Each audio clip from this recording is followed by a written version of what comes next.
And so we see millions and millions of humans living in a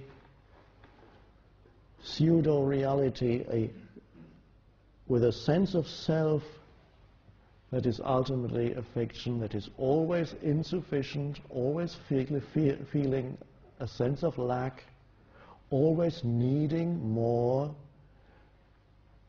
always even needing to make enemies so that it can still define itself as me and the other, needing some kind of conflict so that its separate sense of self can remain intact.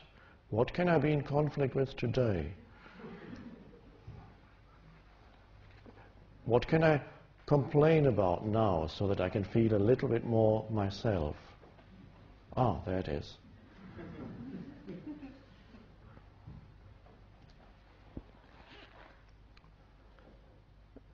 And so when millions of humans live like that, then the result is what we read as human history, a dreadful tale of incredible suffering that humans inflict on each other and other life forms on the planet. Incredible suffering.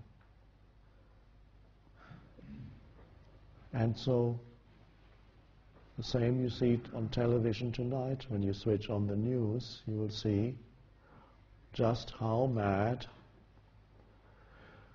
the collective consciousness is of humanity in its present evolutionary stage. And yet, here we are. Here we are, and we recognize that all that is a form of, one could say, collective mental illness that humanity is suffering from. And so one could say, well, how can God allow a whole species to become mentally ill? I heard that question somewhere in somebody's mind.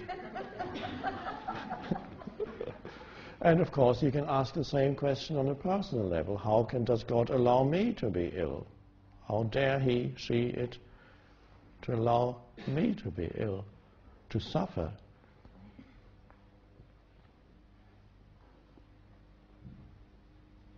And of course, within the larger whole, everything has its place, and everything is as it should, including your personal illness for the moment. Doesn't mean healing cannot happen.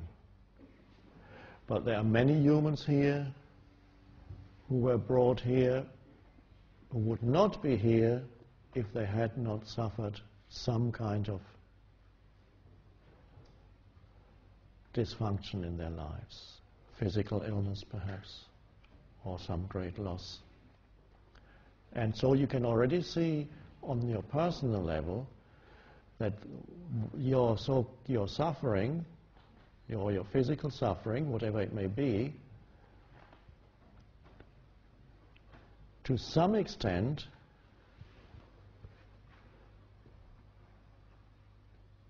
began to dissolve the egoic structures in your mind. It started to shake it loose so that something else could come through.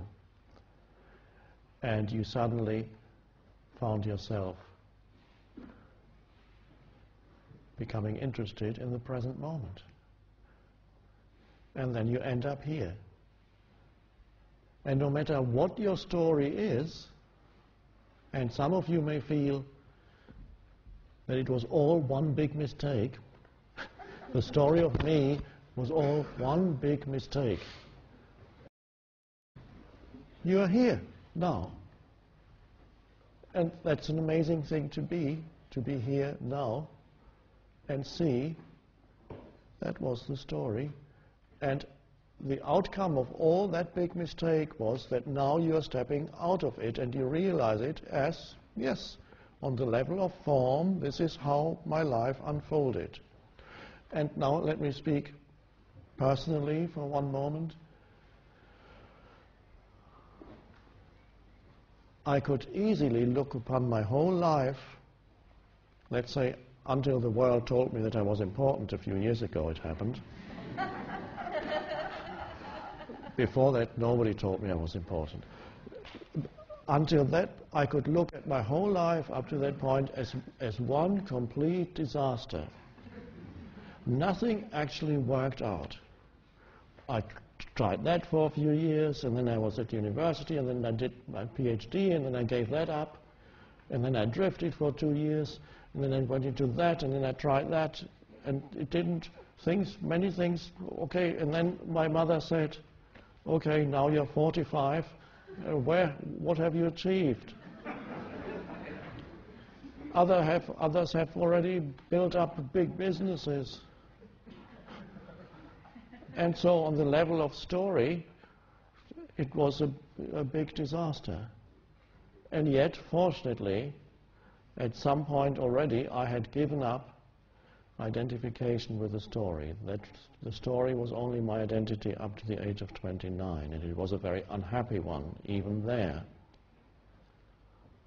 Even when that was my relatively successful. The only worldly success I had was I did well at university up to before I became a graduate student. And it made me happy for 2 weeks.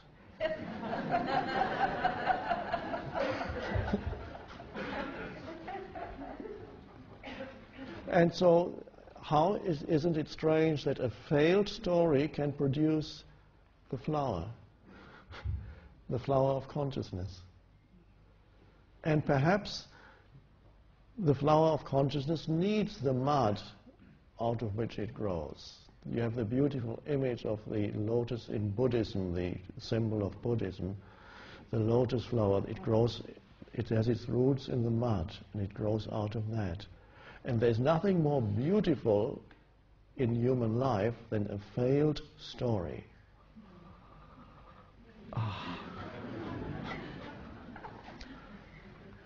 And the good news is, every story ultimately fails because the story is based on the forms. It identifies with forms, and no forms last for that long. No building lasts for that long. Eventually it crumbles.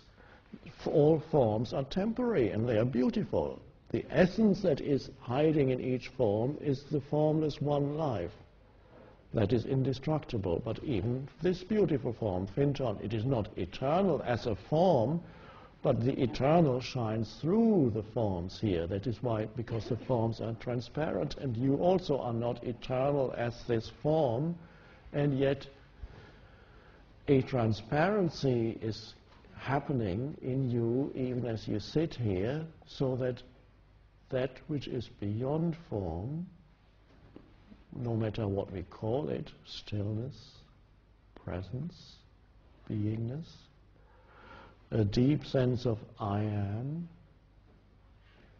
that before got mixed up with the story of me, and that the preciousness of being is your true specialness. What the egoic self had been looking for on the level of the story, I want to be special, that very thought obscured the fact that you already could not be more special than you are now, but not special in the egoic sense that more than he or more than she. Special in the sense that there is a beauty and preciousness that is the essence of your being, and that is what deep down you can sense. Even the person who is most completely identified with their story and their conceptual sense of self, they feel that there's something precious that is me, but they confuse it with the forms, thought forms. that essence of being, which is formless and timeless, gets mixed up with form, with thought, and a story in the head. And that is what the Buddha calls the fictitious self, the self that the Buddha, even 2,600 years ago, recognized as an illusion, an enormous insight, the greatest, perhaps the greatest insight of all humanity, when he recognized the self is an illusion. And by that he means the self that is identified with any form, thought form, physical form, anything.